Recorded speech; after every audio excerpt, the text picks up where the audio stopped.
สวัสดีท่านผู้ชมตาไทยมาแล้วยังแล้วเนาะบัดนี้โอ้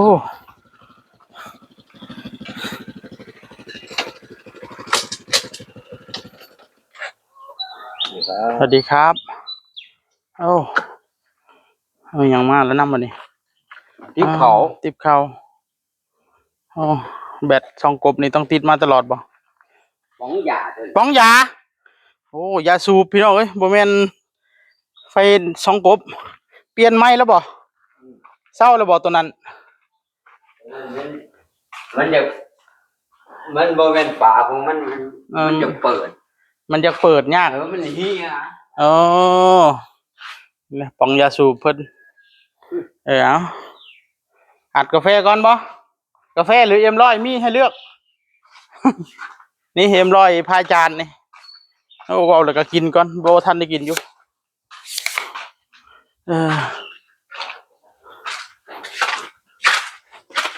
มักอะไรเอานั้นกาแฟดีกว่ากาแฟมันดีดกว่ากาแฟมันดีดกว่าอีกปะเถอะกาแฟดีดกว่าเอ็มร้อยบ่ดีดงานจะบ่คืบหน้ายันงานบ่คืบหน้าวันนี้กอยบล็อกแล้วเนาะได้แถวเดียวก็ดีแล้วละบ่ต้องเอาหลายดอกเอามือละแถวกอยบล็อกจักเดือนนึงนี่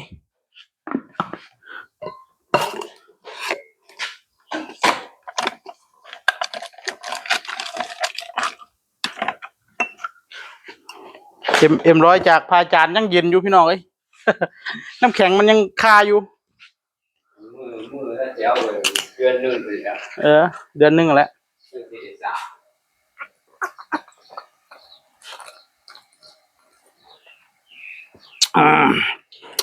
พาจานคนทานเอ็มร้อยมากินเอ็มร้อยเนี่ยคู่แล้วมันมีแห้งได้แบบนี้ได้ได้กำลังเลยกินเอ็มร้อยกินกาแฟซะก่อนเดี๋ยวพาไปขนลิดบล็อกว่าสิขนถาเจ้าอยู่เจ้ามาซะก่อนกำลังย้ายอันนั้นไปตื่นเช้ามากกินข้าวอาบน้ำแล้วไปซื้อน้ำแข็งกลับมาก็ย้ายอันนั้นไปหาเฮ็ดอีกแล้วบ่ไปแล้วมื้อคืนนี่มันบ่เท่านะ3หากสิเอามาเบิ่งมันเท่าบ่เฮ็ดปวกบ่เฮ็ดปวกเท่าคันนั้นบ่เท่าเลย3หาบเลยบ่ย่านมันออกแต่เมื่อวานย่านมันออกแต่เมื่อวานนี่เฮ็ดปวกแถวบ้านเจ้าบ่งั้นปลาซ่าบ่แล้วเฮ็ดอยู่ฝั่งห้วยจักแล้วแถวนั้นเขาว่าปลาซ่าหมดเด้เฮ็ดยังก็ได้อยู่ฝั่งห้วยมันมีคนหาไปก้านป่าไปส่องบ่งผู้เห็นหลักษามันเน่าแล้วติบ่ทันเน่าแล้วแต่ว่ามันกำลังสิเปื่อยแบบว่ากายกินบ่ได้แล้วว่าซั่นเถาะบ่ได้จิ้มดึงขึ้นมาก็หลุดเลยไอ้ขาก็ไปบ่ขาดอกไปบ่ดอกโอ้ก็เลยบ่เอาเสียดายเดี๋ยวแต่ว่าก็เอามาอยู่เป็นมุกบ่แต่ไทยเสียดายเฮ็ดพี่น้องเอ้ยได้มันได้มาแต่ดอกมันได้มาแต่ดอกมันคันใดก็ได้ขามันเปื่อยแล้วคายมันเริ่มเละแล้วดึงเข้าเดียวก็หลุดแล้วดึงไอ้ติดมือเนี่ยบ่ติดมือเนี่ยเอาเลยเด้อคนบาเฮ็ดก็ไปแต่เช้าเลยพี่น้องจักปลาได้บัดนี้รถบ่มีก็เอาซาเล้งห้างไปติดแน่บ่ติดแน่รถก็ได้เดี๋ยวจูงซาเล้งมันเมื่อยอยู่เลยซาเล้งเลยกว่าสิมาฮอดพี่ก็เลยรอบนี้ให้เพิ่นเอาโทรศัพท์ไปแล้วคันรถเสียก็โทรมามีโทรศัพท์แต่บ่อยากพกเด้ก็ได้จูงแหละจูงคือบ่ให้เขามาส่องว่าบ่มีพายุเฮือนว่ะมันบ่เกี่ยวกับรถเสียดอกเป็นผู้หญิงนี่มันสมควรพกอยู่แล้วนี่หยังฉุกเฉินก็บ่ได้โทรคนซอยนั่นบ่ ถ้าเป็นผู้ชายยังบ่ว่าเป็นยิง เพิ่นบ่ได้ไปหาเฮ็ดผู้เดียวเพิ่นไปนำอ้ายเพิ่น บ่แล้วไปก็ไปก็ยาไปกับอ้ายก็ไปหาหลงปลาได้สิ บ่มีหลงจะลองไปเบิ่ง ยังกดกันอย่างเดียว เบอร์ห้องตลอดชกเสียงชกซิกกันตลอด แล้วเลย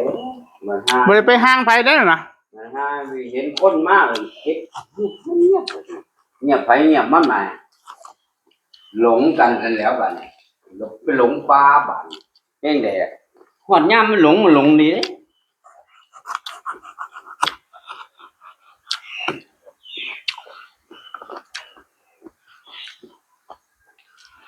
กาแฟหมูกาแฟ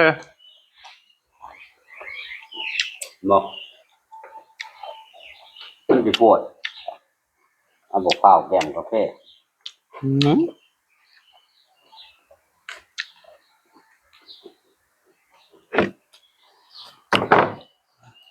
กินหรือบ่ครับเจ้า แล้ว ได้หยังกิน กินนก ปิ้งนกโอ้คือได้นก อย่างติดยิ่งนะ นางกระติกยิงเมื่อคืนนี่บ่ไงอยู่บ่ ลูกเขาน่ะ นกเขาอืมนี่ว่านกตัวใหญ่นกอิหยังนกขาวนกอิหยังขาวอิหยังนี่ โอ้ยมันบ่ได้มันง่ายนอนก็นอนควายมัน เขาไปต่อเอาบัญยามนั่นน่ะอยู่ในทุ่งนานะบัญยามเขาออกห่วงจังน้อยนะ เขาไปเอาตอนมันนอน นกขาวนกอิหยังนะคอยเห็น เอาไอ้ปืนไอ้นาพี่ยิงเอา คอยเห็นอันนกตุ๊บนะตุ๊บตุ๊บตุ๊บนะหลายแถวบ้านคอยนะ นั่นแหละบอกค้อนมันใส่เต็มมือแล้ว5-6ตัว คอยเห็นเขาเอามาขายตัวละเศร้าคอย ใส่บ่วงโอ้ยจะแม่นถือจะบ่วงมันคอยใส่บ่วงก็บ่ถือเถื่อ นึกว่าเจ้ากับฝีมือแบบนั้นคือกันบ่แม่นเนาะก็เห็นแต่คนแถวบ้านคอยเอามาขายเศร้าตัวบ่ได้ใหญ่ดอก พอดีกิน พอดีแกงกิน อืม ตัวแม่มันน่ะก็ดีแกงอยู่ พอดีแกงกินซื้อประจำอยู่คันเอามาขายก็เลยว่าเขาก็ได้ตลอดแท้ว่ะ นกตบเนี่ยมันบ่มัน คุณได้เขาไปเอาอยู่อันนั้นคุณ นกมันนกกินแม่งนะ อืม บ่แม่นนกกินปลากินหยังยามนี้มันต้องนกกินปลากินหยัง นกเป็ดน้ำแถวบ้านข่อยน่ะหลาย นกเป็ดน้ำนะข่อยไปใส่อันแม่งตอกุ้งนะค่อยได้อยู่ตลอด มันเข่าไหม จ้ามันเข่าเห็นยัง มันเข้าไปจ้ะ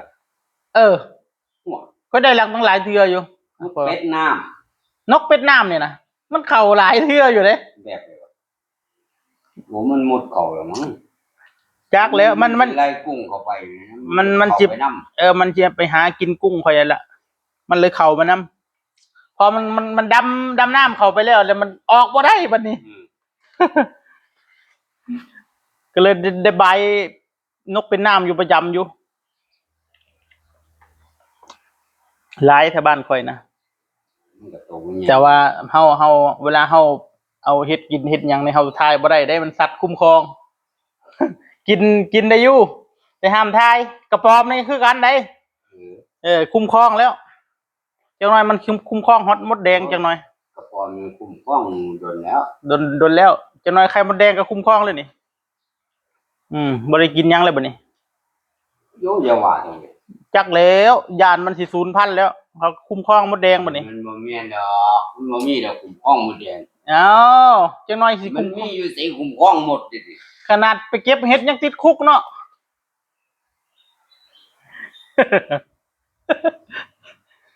ไทยยันบ่เชื่อได้คุ้มครองฮอดหมดบัดเดี๋ยวนี้อ้ายขนาดหมายังคุ้มครองเลยเนาะ อ๋อหมามันสัตว์เลี้ยง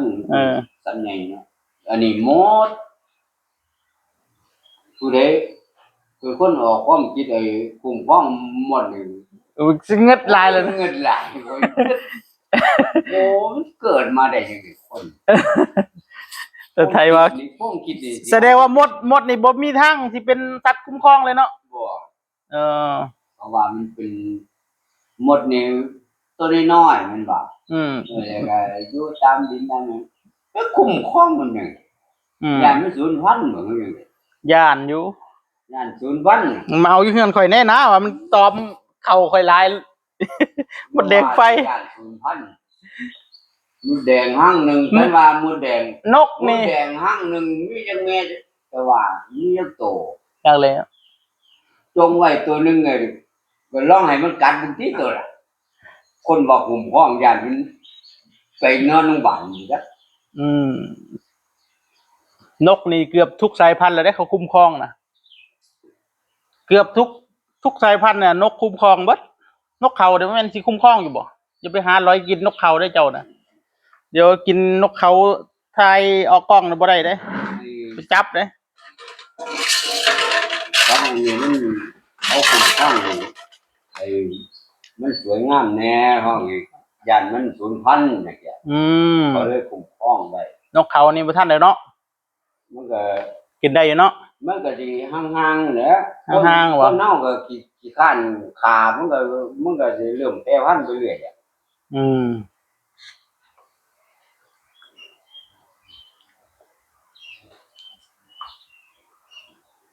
วันนี้ก็กอยบล็อกนะครับท่านสองคน อันใดมันก็ต้องมีปราบมั่งเลยมันจังสิอยู่ได้ มันยังที่สมดุลเนาะ ให้มันหลายขึ้นมาหลายขึ้นบ่ให้ขามันก็โยกนกกับคนมันก็ซ้ำกันเรื่องได้บัดบ่บินเงินตายเฮ็ดหน้าก็เอาเข้าบ่ได้แล้วบัด นกเอาไปกินหมดแล้ว เบิดตัวนั้นแล้วไอ้ตัวเป็นสิระเบิดผู้คุ้มครองบ้านนี่นกหลายเลย นกลายมันกินเขาชาวบ้านเนาะ เจ้าก็ต้องฮอดเวลาทำงานนี่เจ้าต้องหาแนวมากักไว้แล้วบ้านจะคุ้มครองนี่นะเอาสั้นแล้ว เอาสั้นเนาะเอา เขาสั้นขวาขาเพียงไงเนาะ